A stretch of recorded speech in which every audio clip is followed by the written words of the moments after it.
everybody can hear me? It's fine. I don't be that close to the technology.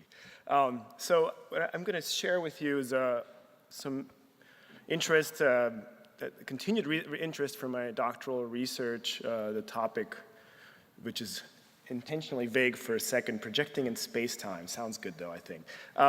Which the research followed the development of novel projection instruments as they moved from American industry to interwar Western and post-war Eastern European architectural practice before returning to American art and architecture. And in the context of today, I'm particularly interested in what these instruments are traces of, and particularly as kinds of different, as a definition of a sort of user interface.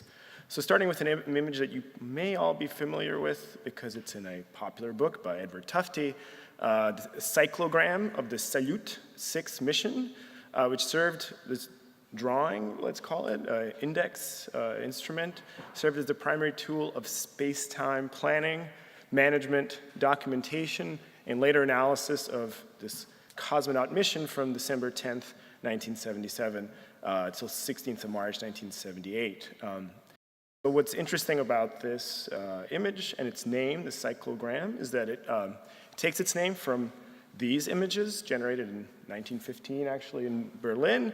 The cyclogram, a tool of projection widely used in the Soviet Union throughout the post-war period, takes its name from the chronocyclographic studies of Frank and Lillian Gilbreth, who combined their own data indexing and projection tools into something called the process chart, which shares a lot of commonality to another tool of data visualization, which you may be even more familiar with, the Gantt chart, which was also developed by a friend of theirs and fellow Taylor Circle member at Bethlehem Steel in 1900.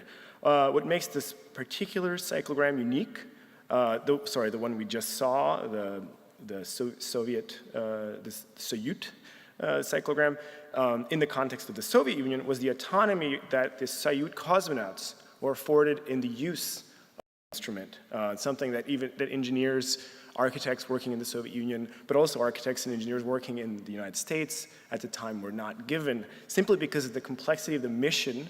The cosmonauts self-managed using this instrument, that you saw in the previous slide. Go back to. And actually, what I found interesting with the half-century of difference is the same autonomy, flexibility, and inventiveness that the Gilbreths gave themselves.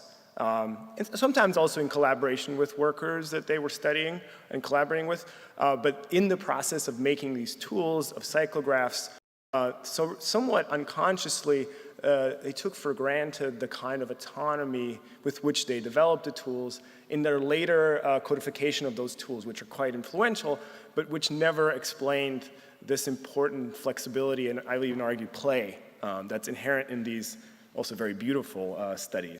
So, for example, this image, another cyclogram from Soviet construction industry.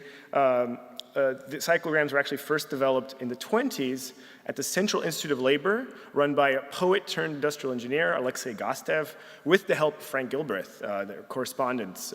Actually, Gastev wrote a letter to the New York Times asking for help, and Gilbreth answered.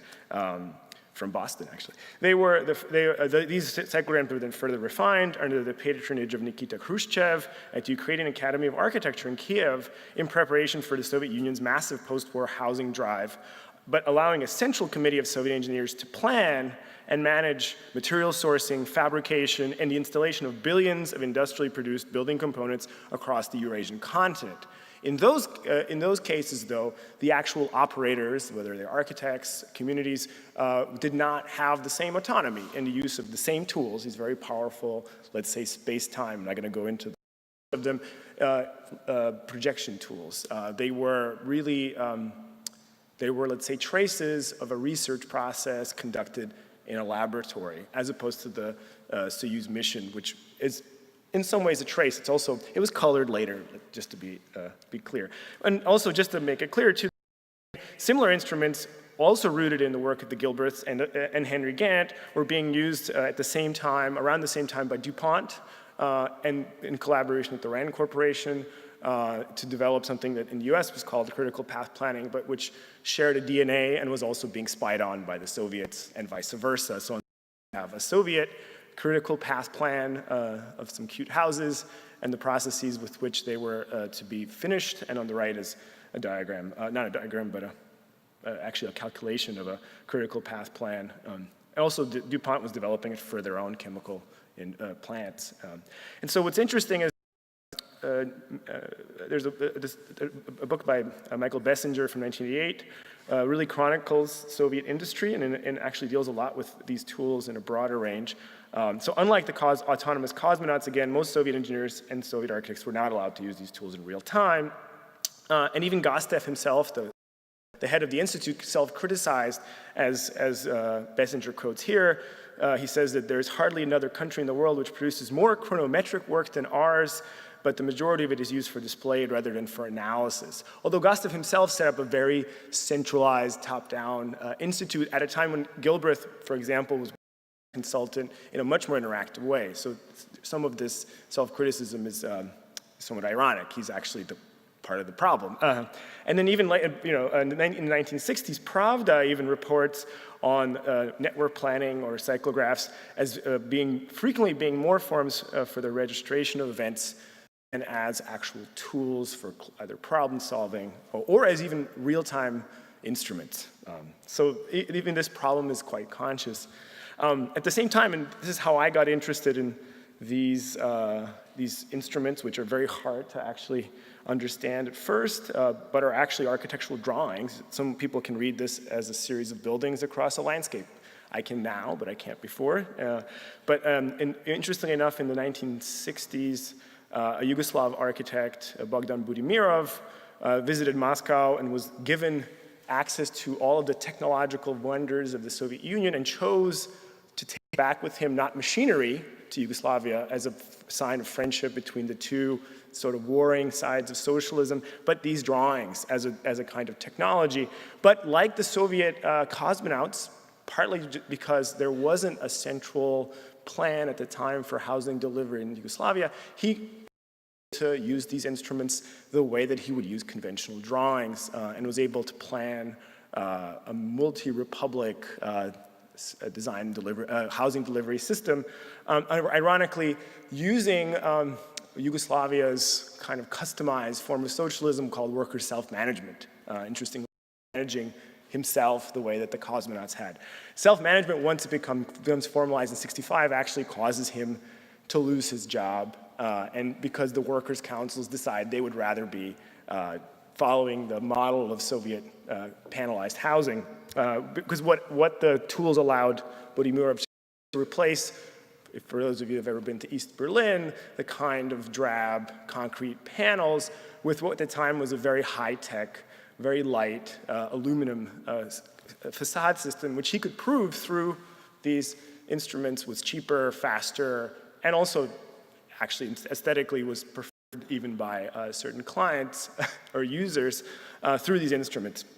Interestingly enough, also these projects were noticed by op art artists visiting Zagreb, which is where the first Zagreb, now Croatia, the first place where some of these buildings were constructed, and wrote about the optical effects, and also saw this as a kind of programmed architecture, even though maybe the intentions weren't necessarily the same, and brought these images back in discussions around early arte programmata or programmed art.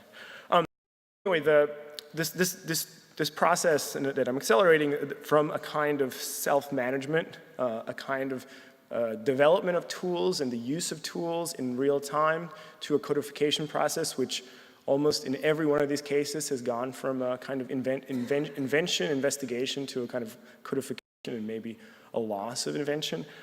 Interestingly enough, follows a process that Michael Bessinger in his book on Soviet industry describes, borrowing Brenda Dennett's sociologist's term over-bureaucratization, where the organization comes to dominate the environment or fails to respond to legitimate needs and demands of the environment. And then Bessinger contextualizing in the Soviet context, but also you could apply it to corporate America in the 70s and 80s, the uncontrolled growth of bureaucratic institutions and forms of behavior with consequent effects upon the abilities of organizational leaders to achieve goals through existing institutional structures. And then also Analyzing these further, I would even say over-bureaucratization could also be called over-rationalization, rationalization being a pre-computational term for a kind of computation from James Benninger's book, The Control Revolution, where he paraphrases Weber, rationalization control can be increased not only by increasing the capability to process information, but also by decreasing the amount of information to be processed. The former approach to control was revealed in Weber's day through bureaucratization, and today increasingly through computerization. The latter approach was realized through rationalization, what computer scientists now call processing. What's interesting is, again, what I've noticed in these processes, if the tools become too complex, they become difficult to use and to adjust. And this actually happened in the Soviet Union through computerization of some of these tools. On the other hand, if they're not sophisticated enough, the potential to process fine-grained data also is not possible. So that description actually very much describes the process of all of these tools. But then going back to understand really what was happening in the post-war period, I've looked in a detailed way at Gilbreth's own development of these tools between 1900, actually in New England, and until 1918, mostly in Berlin and Jena, Germany, where he was a consultant. So the same process occurred half a century earlier. During their own consulting work for small innovative industries in New England and Germany, the Gilbreths developed what they refer to as a multisensory, quote, approach to the study of the workplace. The chronograph, but also other tools, were used not only to provide a documentation of movement, but also were seen as a kind of Esperanto, an international language, with which you could have discussions at different scales. So on the left is what they call the workers' theater, where they could watch different scales of operations, which were named after the people that carried them out. And what's interesting too is that Gilbreth was a trained mason and a contractor before he moved into industrial management. And a lot of his instruments actually were really developed for construction sites, which were larger than factories, more messy, and were also scattered across different parts of, actually at the time, the United States. And he literally compressed these down into the scale of the industrial workstation. This also set him apart from his biggest rival and former mentor, Frederick Taylor. So on the left, you have one of Lillian and Frank's instruction cards or programs for a particular task, which has both photographic documentation, an abstraction of what the different left and right hand are doing, as well as a series of tasks, which are often not timed. On the right, you have actually one of the most seminal instruction cards or programs developed by Henry Grant with Taylor at Bethlehem Steel, comparing standard production of a widget, let's say, but with very detailed times. What's interesting too is delving deeper into the understanding these different approaches. Taylor actually was even critical of visualization at all. He felt that it was slowed down the process. He had a vision of the world that was almost like Neo from The Matrix, where everything was ones and zeros, and the stopwatch was the best way at accessing that data. Gilbreth was a very different character altogether. He would walk around Boston and impressing casual passersby by reading through brick walls. So this is a brick wall from behind the State House, and he could tell you where the bricklayers were from, where the bricks were fabricated, what they had for lunch, and so on and so forth. He would also, on the other hand, use his dexterity from bricklaying to impress workers or Carl Zeiss, who felt that management consultants had no clue about craft. And what's really exciting, this is the drawing on the right, which has never been published. Neither has the drawing on the left. Neither has the instruction card left. By 1915, Gilbreth, on a train ride from Berlin to Jena, creates a kind of program for what he calls his visualization theory, where he could study any physical process through model, photograph, film, and drawing. And he basically creates an instruction card, a program for himself. And the little sketches on the bottom left are the process charts, which are the grandfather of critical path planning. Anyway, and so these kinds of models, which use strings to map out processes, on the left were also then translated into more abstract string models on the right. These tools allowed for factories to be viewed to delaminate the movement of goods physical space. They were connected but could be abstracted in a way that, for example, on the right, this is a plan of Midvale Steel, the first place that Frederick Taylor worked, where the tracks of the movement were still physically and abstractly used as a kind of document. And Gilbreth himself would produce what these early process charts in German, on the right in English. This one was so long you can't really photograph it properly in the teens. But like the Soviet example, like many of the other examples I've already briefly discussed, when he tried to describe this process, or the process chart, which he published the first article in 1921, partly because of expediency and competition with other managers, he simplified the process. He removed all of the complex tools that he himself had developed for the study of work, and presented the process chart as a kind of much more objective tool, with the idea that he was eventually going to give the behind-the-scenes book about the entire process, but died soon after this was published from exhaustion, literally dropped dead. He was a big guy and it was hot one summer in 1925. And so that story with the story was never told, and Lillian, partly out of really a very sexy textile industry at that time, was never able to publish that work. But nevertheless, it's interesting. I mean, Gilbreths are given credit. Siegfried Gideon does call Frank Gilbreth the master of motion studies, and even associates him with a precise description of space-time, which is a very important concept for him, although he keeps insisting that somehow the cubists are still influencing Gilbreth, even though chronologically it doesn't work. And even Norbert Wiener credits the Gilbreths and Taylor with actually developing programming in the factory before it gets shrunken down into the computer. But in closing, what I've been arguing in my dissertation, but not to you because architecture is not as interesting as this, is that really in the 20s, architects in Europe, particularly in Germany and France, did have access to this material and actually were quite good at understanding because, as Robin Evans, an important kind of historian of architectural design process, has defined architectural projection, architectural design as the translation from drawing to building. So architects, since the Renaissance, don't really build, they manage information through drawings. For architects, the material that Gilbreth was generating was much more important than new machines for construction or they perceived it as a very relevant revolution and representation akin to the Renaissance in perspectival drawing. And so Lillian, for example, on the right, is doing something very similar in self-managing a study of movement, of her own movements, that Dürer, in a way, is describing in his own study of perspectival space, except for on the left, we're looking at objects in space. On the right, we're trying to define space-time in a broader field. And just in closing, this is one of Gant and Taylor's inventions for a slide rule, a custom slide rule, is very directly used by Walter Gropius when he redesigns the pedagogy of the Bauhaus, but also, which is more metaphoric, but also literally Gropius was teaching these methods at the Bauhaus and crediting Gilbreth from 1926 to 1929. And he wasn't even the first.